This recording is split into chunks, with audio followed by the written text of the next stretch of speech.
Hello. मेरी आवाज़ तुम्हें आ रही है होगी? ठीक है, क्लियर एकदम। और ये हमारी वीडियो नंबर 5 है, वही चैप्टर 1 की, जो क्या नाम है, केमिकल रिएक्शंस एंड इक्वेशंस। ठीक है, केमिकल रिएक्शंस एंड इक्वेशंस। तो अब क्या करना है हमने, लास्ट टाइम क्या किया था पहले ज़रा वो दिखा देता हूँ भाई। लास्ट टाइम मैंने प्रेसिपिटेट बताया था क्या होता है, प्रेसिपिटेशन रिएक्शन बताई थी क्या होती है, और उसका एक एग्जांपल लिखा हुआ था। ठीक है, और ये एनसीईआरटी की ही बात समझाई थी कि यहाँ पे भैया वाइट कलर का पीपीटी बनता है। ठीक है, तो ये सारी बातें हुई थी, और फिर मैंने तुम्हें ये भी क्लियर किया था कि अब क्या होगा।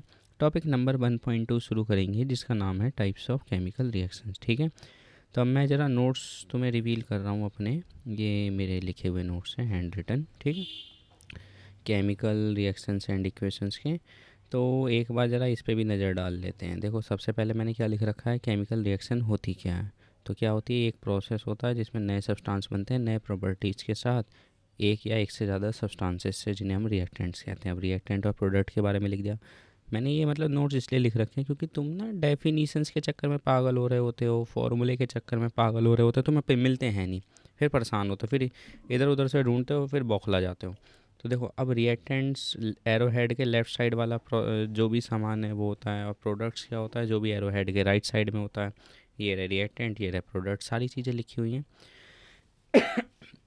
उसके बाद मैंने ये भी बता दिया भैया कि केमिकल रिएक्शन को रिप्रेजेंट करने के 3 तरीके हैं। वर्ड के फॉर्मेट में, ये ये रहा तुम्हारा, कहाँ गया वर्ड इक्वेशन, ये रहा वर्ड के फॉर्मेट में। ठीक है, स्केलेटल इक्वेशन, एक अनबैलेंस्ड इक्वेशन को स्केलेटल इक्वेशन कहते हैं। जैसे कि मान लो ये रिएक्शन है, ठीक है, यहाँ पे दो मैग्नीशियम है, दो मैग्नीशियम यहाँ भी है, दो ऑक्सीजन है, यहाँ भी दो ऑक्सीजन है, तो अभी के लिए बैलेंस है। अब मान लो भैया मैंने क्या करा, यहाँ से 2 हटा दिया, अभी के लिए नोट्स में मैं दोबारा से ही कर लूँगा ये। तो ये वाली जो रिएक्शन है ना, ये एक अनबैलेंस्ड केमिकल इक्वेशन है, और इसी को तुम स्केलेटल इक्वेशन भी कहोगे। स्केलेटल का मतलब ये है, बस तुम्हें ये पता है कौन सा सब्सटेंस है, कौन सा एलिमेंट है, लेकिन रिएक्शन बैलेंस नहीं है। ठीक है, तो ये बात तुम लोगों ने ध्यान रखनी है। और बर्ड वाली मैंने ये बता दी, बर्ड के फॉर्मेट में लिखी होती है।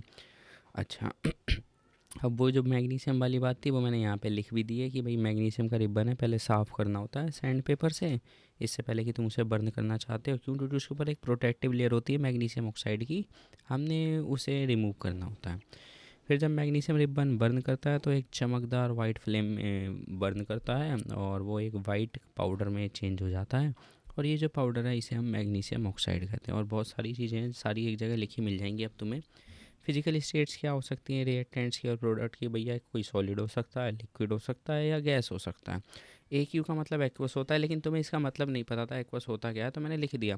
किसी भी चीज़ को जब तुम वाटर में डिजोल्व करते हो तो उसके लिए क्या लगा देते हैं, एक्वस, मतलब पानी में घोल रखा है, डिजोल्व कर रखा है। ठीक, उसके बाद मैंने वो पॉइंट्स भी लिख दिए जो ज़रूरी थे कि भाई ये पहचाने कैसे, क्या करेक्टरिस्टिक है कि कोई केमिकल रिएक्शन हुई है या नहीं हुई है। तो गैस इवॉल्व हो जाए, या प्रेसिपिटेट बन जाए, या टेम्परेचर अप डाउन हो जाए, कलर चेंज हो जाए, या स्टेट चेंज हो जाए, कोई स्टेट, ये वाली स्टेट चेंज हो जाए, तो हमें पता चल जाएगा कि कोई केमिकल रिएक्शन हुई है। ठीक है, और यहाँ तक कि मज़े की बात ये भी है, मैंने एग्जांपल ये भी लिख रखे हैं कि इवोल्यूशन ऑफ गैस का एग्जांपल पूछे कोई तो बता सकते हो। प्रेसिपिटेट की तुम्हें डेफिनेशन लिखी लिखाई मिल गई है यहाँ पे साफ साफ। टेम्परेचर वाली ये चेंज के लिए भी एग्जांपल तुम्हें लिखा हुआ मिल गया, तो एक बार पढ़ लेते हैं, पढ़ने में कुछ नहीं जा रहा है। ठीक है, तो सुनो भाई ध्यान से। इवोल्यूशन ऑफ गैस कह रहे हैं, जिंक रिएक्ट करता है डाइल्यूट सल्फ्यूरिक एसिड के साथ, और वो जिंक सल्फेट बना लेता है और हाइड्रोजन गैस या डाई हाइड्रोजन गैस रिलीज़ करता है। Zinc sulphuric acid, zinc sulphate, और ये डाई हाइड्रोजन गैस रिलीज़ हो रही है। भैया ये जो एरो बना है ऊपर, इसका क्या मतलब होता है? अगर मैं किसी भी केमिकल सब्सटेंस के पड़ोस में ऐसे ऊपर को एरो बना दूँ, इसका मतलब वो गैस है और वो एस्केप कर गया है। ठीक है, उड़ गया ऊपर। ठीक, अच्छा, फॉर्मेशन ऑफ प्रेसिपिटेट वाली बात अब पूरी कर देते हैं। प्रेसिपिटेट क्या होता है, एक सॉलिड प्रोडक्ट होता है जो कि सॉल्यूशन से सेपरेट हो जाता है किसी रिएक्शन के दौरान। और यहाँ पे एग्जांपल लिखे हुए हैं प्रेसिपिटेशन रिएक्शन के, कि भाई पोटेशियम आयोडाइड है, लेड नाइट्रेट है, रिएक्ट कर रहे हैं तो लेड आयोडाइड बना रहे हैं, ये येलो कलर का होता है। ठीक है, ऐसे ही सल्फ्यूरिक एसिड है और बेरियम क्लोराइड है। सॉरी,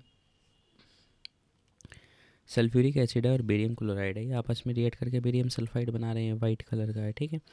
ऐसी चेंज इन टेम्परेचर भाई कैल्शियम ऑक्साइड जब पानी में डाला जाता है ना, वो चूना, कैल्शियम ऑक्साइड को चूना ही कहते हैं, तो लाइम भी कहते हैं इसे, क्विक लाइम। तो इसे पानी में डालते हैं तो ये कैल्शियम हाइड्रोक्साइड बनाता है, ये एक्सोथर्मिक है। और ऐसी एक रिएक्शन यहाँ लिख रखी है, वो एंडोथर्मिक है। पहले एक्सोथर्मिक और एंडोथर्मिक का मतलब ही समझ लेते हैं होता क्या है। तो पहले तुम्हारी वाली फाइल पे समझा देता हूँ, ठीक है। 5th वीडियो थी ना ये, हाँ। तो अभी मैं क्या समझाने की कोशिश कर रहा हूँ कि एक्सोथर्मिक का मतलब क्या है और एंडोथर्मिक का मतलब क्या है। तो ज़रा ध्यान से सुनना, एक्सो क्या होता है और एंडो क्या होता है, ठीक है। तो अगर ये कोई सब्सटेंस है और ये हीट रिलीज़ करे, ठीक है, हीट रिलीज़ कर रहा हो, तो ये प्रोसेस कहलाता है एक्सोथर्मिक प्रोसेस, ठीक है। अगर कोई सब्सटेंस हीट को एब्जॉर्ब कर रहा हो, ठीक है, हीट को एब्जॉर्ब कर रहा हो, यहाँ पे हीट एब्जॉर्ब हो रही है, यहाँ पे हीट रिलीज़ हो रही है, ठीक है। तो अगर हीट को एब्जॉर्ब कर रहा हो तो वो प्रोसेस क्या कहलाता है, एंडोथर्मिक, ठीक है। तो कहानी ये है कि जैसे ये कोई बीकर है, इसमें रिएक्शन हो रही है, कई बार ऐसा होता है रिएक्शन के दौरान ये बीकर गर्म हो जाता है और हीट रिलीज़ करता है। तो मैं कह रहा हूँ कि इसके अंदर जो भी रिएक्शन हो रही है, उस रिएक्शन को मैं क्या कहूँगा, मैं कहूँगा कि भैया ये तो एक्सोथर्मिक रिएक्शन है, ठीक है। अगर इसका उल्टा हो जाए, मान लो ये कोई बीकर है और अब की बार क्या हुआ है कि भैया इसने हीट को एब्जॉर्ब किया है, हीट को क्या करा है, एब्जॉर्ब किया है, ठीक है। एक सेकंड थोड़ा सही से लिख दूँ, हीट को एब्जॉर्ब किया है। तो इस तरीके की रिएक्शन को मैं क्या कहूँगा, एंडोथर्मिक रिएक्शन, ठीक है। मेरे ख्याल से बात तुम्हें समझ में आ गई। अब ज़रा नोट्स में देख लेते हैं एक बार, देखो क्या लिखा है एक्सोथर्मिक रिएक्शन के बारे में। वो रिएक्शन जो कि एनर्जी को रिलीज़ करे, या तो हीट की फॉर्म में या लाइट की फॉर्म में, साथ के साथ प्रोडक्ट्स भी बना रही है, ऐसी रिएक्शन को हम एक्सोथर्मिक रिएक्शन कहते हैं। जितनी भी कंबशन रिएक्शन होती हैं सारी की सारी एक्सोथर्मिक होती हैं। ये कंबशन रिएक्शन क्या होती है, कंबशन का मतलब होता है तुम किसी भी चीज़ को क्या कर रहे हो, बर्न कर रहे हो। और मैंने अभी पहले ही बताया था, बर्न करने का मतलब ये है कि उस चीज़ की रिएक्शन तुमने ऑक्सीजन के साथ करा दी है, ठीक है। तो यहाँ पे एक नेचुरल सा एग्जांपल है एक्सोथर्मिक रिएक्शन का, वो क्या है, रेस्पिरेशन। रेस्पिरेशन होता क्या है, तुम्हारे दिमाग में आए, सांस लेने को रेस्पिरेशन नहीं कहते। मतलब आजकल ना थोड़ा सा मिसकॉन्सेप्ट है बच्चों के टकले में, क्या, तो मैं एक टकला ही बना के समझा देता हूँ ये है क्या कॉन्सेप्ट बच्चों के। मतलब पता नहीं बुद्धि कहाँ चली गई है, मतलब हर किसी को नहीं पता, जो कुछ को पता है, ठीक है। तो ये एक टकला बच्चा ध्यान से सुनो, उसे ये लगता है कि ब्रीथिंग करना, सांस लेने को और सांस छोड़ने को रेस्पिरेशन कहते हैं। मतलब ऐसा बिल्कुल नहीं है। सच्चाई क्या है, सच्चाई ये है कि अगर कोई पर्सन, ठीक है, अगर कोई पर्सन सांस ले रहा है, मतलब एयर इनहेल कर रहा है या एयर एक्सहेल कर रहा है, मतलब इनहेलेशन या फिर एक्सहेलेशन, इन दोनों प्रोसेस को हम कहते हैं ब्रीथिंग, ठीक है। तो भैया रेस्पिरेशन क्या है, मैं बताता हूँ रेस्पिरेशन क्या है।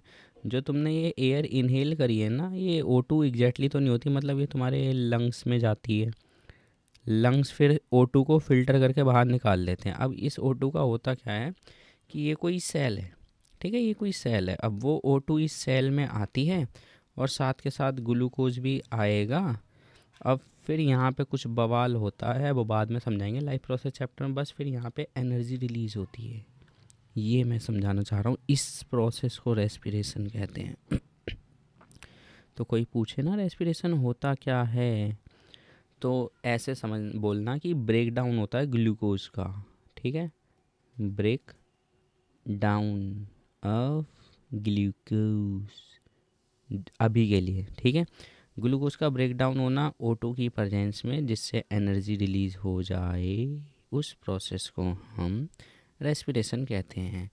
तो अब ज़रा नोट्स पे वापस चलते हैं। तो देखो भैया, ये ग्लूकोज का फॉर्मूला है C6H12O6, इसे हम क्या कहते हैं, ग्लूकोज कहते हैं। लिख देता हूँ, पता नहीं लिखा क्यों नहीं है मैंने। तो ये ग्लूकोज होता है, ठीक है। ऑक्सीजन इसके साथ कंबाइन होती है, तो ये 6 कार्बन डाइऑक्साइड के मॉलिक्यूल बनाएगा, 6 वाटर के मॉलिक्यूल बनाएगा, और साथ के साथ हमें क्या मिलेगी, एनर्जी मिलेगी। तो इस रिएक्शन को हम क्या कह रहे हैं, ये कैसी रिएक्शन है, एक्सोथर्मिक रिएक्शन है। अच्छा, एंडोथर्मिक रिएक्शन क्या होती है, तो हालांकि मैंने तुम्हें पहले ही बता रखा है कि जो हीट को एब्जॉर्ब करे, पर पढ़ लेते हैं एक बार। कह रहे हैं वो रिएक्शन जिसमें एनर्जी को एब्जॉर्ब किया जाता है हीट की या लाइट की फॉर्म में, हम उन्हें एंडोथर्मिक रिएक्शन कहते हैं। और कह रहे हैं जितनी भी डिकम्पोजिशन रिएक्शन होती हैं सारी की सारी एंडोथर्मिक रिएक्शन होती हैं। और फोटोसिंथेसिस एक एंडोथर्मिक का बहुत बेहतर एग्जांपल है। फोटोसिंथेसिस क्या होता है, लाइव प्रोसेस में ही पढ़ लेंगे, नया बवाल अभी शुरू नहीं कर रहे। बस ये ध्यान रखो, 6 कार्बन डाइऑक्साइड और 12 मतलब 12 H2O, 6 CO2 12 H2O कंबाइन होते हैं सनलाइट और क्लोरोफिल की प्रेजेंस में, जिससे वो ग्लूकोज बनाते हैं, साथ के साथ ऑक्सीजन रिलीज़ करते हैं 6 मॉलिक्यूल्स, ठीक है, और 6 वाटर के मॉलिक्यूल्स रिलीज़ कर देते हैं, ठीक है। तो मेरे ख्याल से इतनी सारी बातें तुम्हें डन हो गई हैं। ये मतलब तुम्हें एग्जांपल याद रखना है एंडोथर्मिक रिएक्शन का। अब आ जाते हैं हम change in colour. Change in colour वही है कि कोई रिएक्शन है, अभी लाल थी अब पीली हो गई, तो उसका एग्जांपल ये है कि CuSO4 ना एक ब्लू कलर का सॉल्यूशन होता है, नीला कलर होता है इसका। जब हम इसमें आयरन डाल देते हैं तो आयरन Cu की जगह ले लेता है और वो FeSO4 बन जाता है, और उसका कलर होता है ग्रीन। मतलब जो ब्लू कलर था बीकर में भरा हुआ वो चेंज हो जाता है ग्रीन कलर में या डर्टी ग्रीन कलर में। तो भैया तुमने यहाँ पे कलर का चेंज देखा, तो ये कलर चेंज के एग्जांपल में मैंने बता दिया, ठीक है। इसके बाद तुम देख रहे हो ये लिस्ट ऑफ आयंस, ये मैंने पहले ही समझा दिया है, ठीक है, फॉर्मूले बनाने इससे सिखा दिए। और ये कुछ इंपॉर्टेंट केमिकल नेम्स है जो भैया तुम्हारे सामने बार बार आते रहते हैं, तो ये याद होने चाहिए। मतलब कुछ बच्चों को नाम ही नहीं पता होते, भैया मीथेनोइक एसिड क्या होता है, इसे फॉर्मिक एसिड भी कहते हैं। तो भैया ये PDF है पूरी, ये तुम याद करो, ये बैठ के याद करनी है तुमने, ठीक है। और कुछ ये जो नेम है ये चैप्टर 1 से में ही रिलेटेड रहेंगे, चैप्टर 1 में बार बार यूज होंगे। जैसे कि कैल्शियम ऑक्साइड, तो इसका केमिकल नेम है, ये तो तुम लिख लोगे भाई लिस्ट में देख के, लेकिन इसे लाइम या क्विक लाइम के नाम से भी जाना जाता है, ठीक है। कैल्शियम हाइड्रोक्साइड वो तो तुम लिख लोगे, लेकिन जब ये सॉलिड फॉर्मेट में लिखा हो तो ड्राई स्लेट लाइम कहलाता है, और जब एक्वस फॉर्मेट में लिखा हो तो हम इसे लाइम वाटर सॉल्यूशन या लाइम सॉल्यूशन कहते हैं, ठीक है। और कैल्शियम कार्बोनेट को हम एक और नाम से जानते हैं, लाइम स्टोन, ठीक है। तो ये कुछ नाम है तुम्हें पता होने चाहिए। अब हम टॉपिक शुरू कर रहे हैं। टॉपिक नंबर ये कौन सा है हमारा, 1.2 टाइप्स ऑफ रिएक्शन। NCERT में ये टॉपिक कहाँ है, ये लो जी,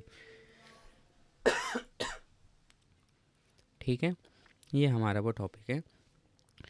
तो इसमें हमने क्या पढ़ना है, इसमें हमने रिएक्शंस के टाइप पढ़ने कितने होते हैं, जैसे कि एक कॉम्बिनेशन रिएक्शन हो गई, डिकम्पोजिशन रिएक्शन हो गई, ठीक है, और उसके बाद डिस्प्लेसमेंट रिएक्शन, और फिर आ जाएगी डबल डिस्प्लेसमेंट रिएक्शन।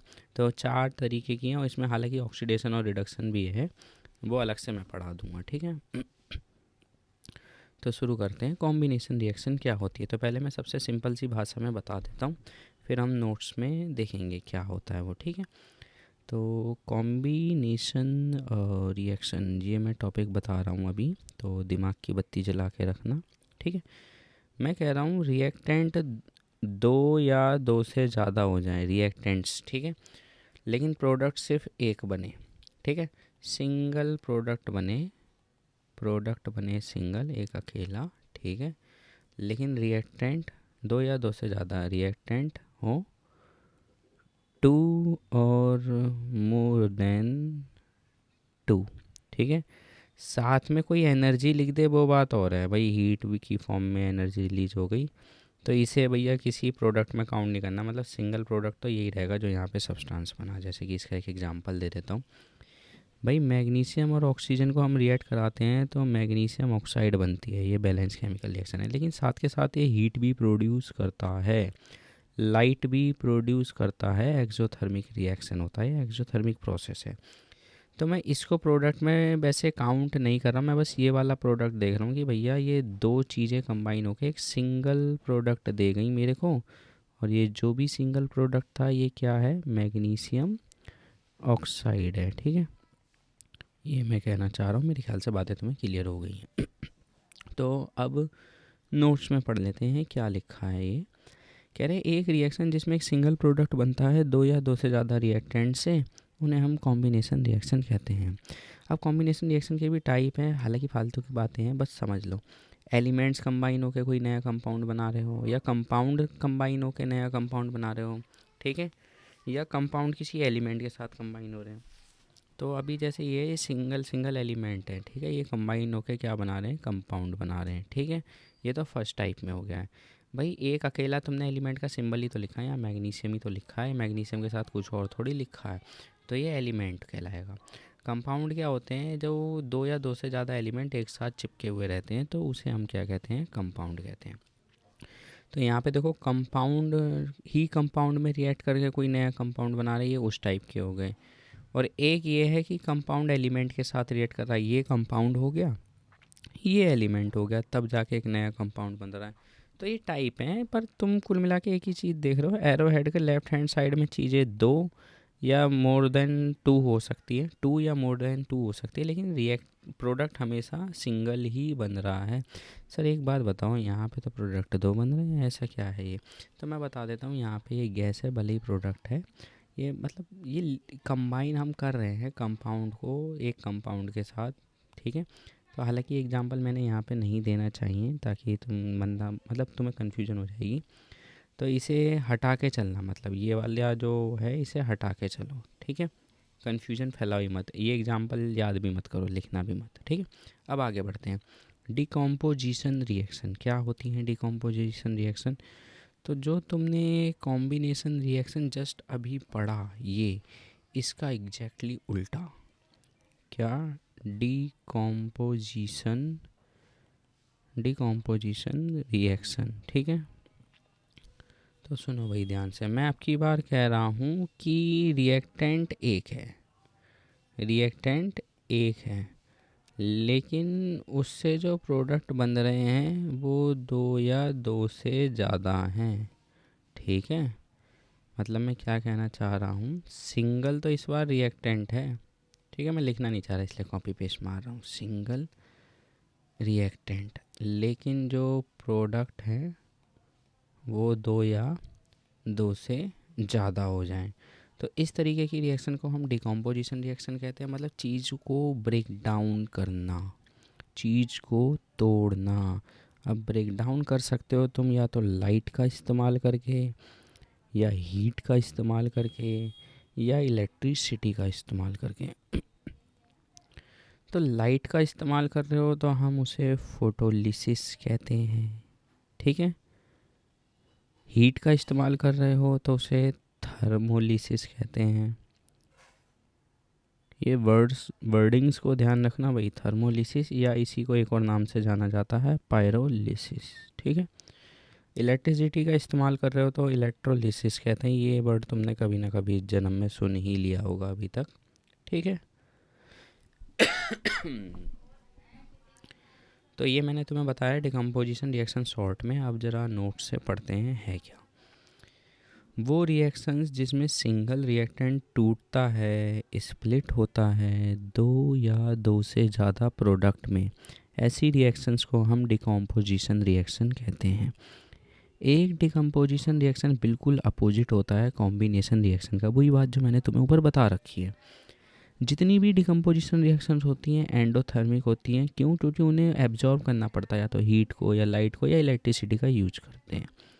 अब ये एक एग्जांपल है डिकम्पोजिशन रिएक्शन का, तुम देख सकते हो रिएक्टेंट सिंगल हैं, प्रोडक्ट दो या दो से ज़्यादा हो गए, और ये एक डेल्टा एक सिंबल होता है जो हीट को रिप्रेजेंट करता है कि इस रिएक्शन को चलाने के लिए तुमने थोड़ी सी हीट इसमें डाली है या हीट इसने एब्जॉर्व करी है।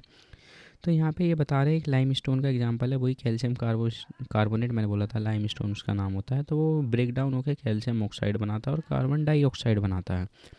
तो जो कैल्शियम ऑक्साइड है इसे लाइम या क्विक लाइम भी कहा जाता है। तो इंपॉर्टेंट रिएक्शन है ये, क्योंकि लाइम स्टोन को बड़े स्केल पे यूज किया जाता है सीमेंट या ग्लास बनाने के लिए। तो अब देखो आगे डिकम्पोजिशन रिएक्शन के टाइप आ गए। थर्मल, जिसे ए का मतलब है आल्सो नोन एज, जो मतलब मैंने शॉर्ट में लिखा है अभी।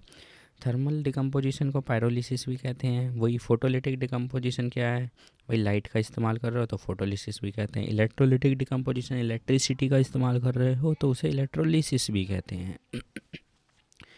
तो सबसे पहले अब हम पढ़ रहे हैं थर्मल डिकम्पोजिशन। हीट का इस्तेमाल करके चीज़ों को तोड़ना कहलाता है थर्मल डिकम्पोजिशन। इसे पायरोलिसिस के नाम से भी जानते हैं। तो 2KClO3 कोई सब्सटेंस है, इसे हमने हीट किया तो ये 2KClO3O2 बना गया। तो रिएक्टेंट एक, प्रोडक्ट दो या दो से ज़्यादा। बिल्कुल ऐसे ही यहाँ पे फेरस सल्फेट लिखा है, जो कि एक ग्रीन कलर मैंने अभी हालांकि यहाँ पे बता रखा है, ग्रीन कलर वाला भी बात भी मैं क्लियर करूँगा। तो फेरस सल्फेट है और इसको जब हीट कर रहे हैं तो ये तीन प्रोडक्ट दे रहा है, फेरिक ऑक्साइड, सल्फ़र डाइऑक्साइड और सल्फ़र ट्राईऑक्साइड। डाई का मतलब 2 होता है और ट्राई का मतलब 3 होता है। ठीक है, ट्राई मतलब 3, डाई मतलब 2। और वो पूछते हैं कि फेरस सल्फेट को जब हम हीट करते हैं तो बर्निंग सल्फ़र की स्मेल आती है, वो कौन सी गैस की वजह से होती है? तो तुम बोलोगे वो सल्फ़र डाइऑक्साइड की वजह से होती है। ठीक है, अब यहाँ पे एक चीज़ समझना बड़े ध्यान से, ये क्या है, ये ग्रीन का और वाइट का सिस्टम देखो। एक्चुअल में जिस फेरस सल्फेट को हम ग्रीन कह रहे हैं वो FeSO4.7H2O होता है। और ये जो 7H2O यहाँ लिखा है, इन्हें हम वाटर ऑफ क्रिस्टलाइजेशन कहते हैं। ठीक है, तो कहानी ज़रा सुनो पहले फिर समझो।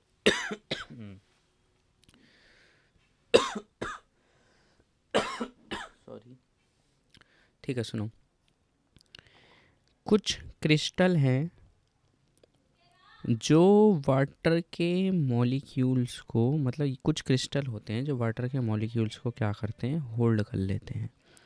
तो जैसे मैं कह रहा हूँ CuSO4 कोई क्रिस्टल है, ये वाटर के मॉलिक्यूल को होल्ड कर लेता है, मतलब ये पानी को अपने आयंस या मतलब जो क्रिस्टल का स्ट्रक्चर है उसके बीच में होल्ड कर सकता है।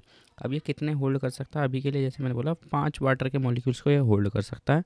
तो मैं यहाँ पे डॉट लगा के लिखता हूँ, और डॉट लगा के तुम यहाँ पे जितने भी वाटर के मॉलिक्यूल्स लिखते हो किसी केमिकल फार्मूला के राइट हैंड साइड में RHS में, उन सभी वाटर मॉलिक्यूल्स को हम कहते हैं वाटर ऑफ क्रिस्टलाइजेशन। ठीक है, थोड़ा बहुत नॉइज़ आ रहा होगा मेरे माइक से, कोई बात नहीं, थोड़ा सा कोऑपरेट कर लेना। ठीक है, तो ऐसे ही मान लो Na2CO3 इसका नाम है सोडियम कार्बोनेट।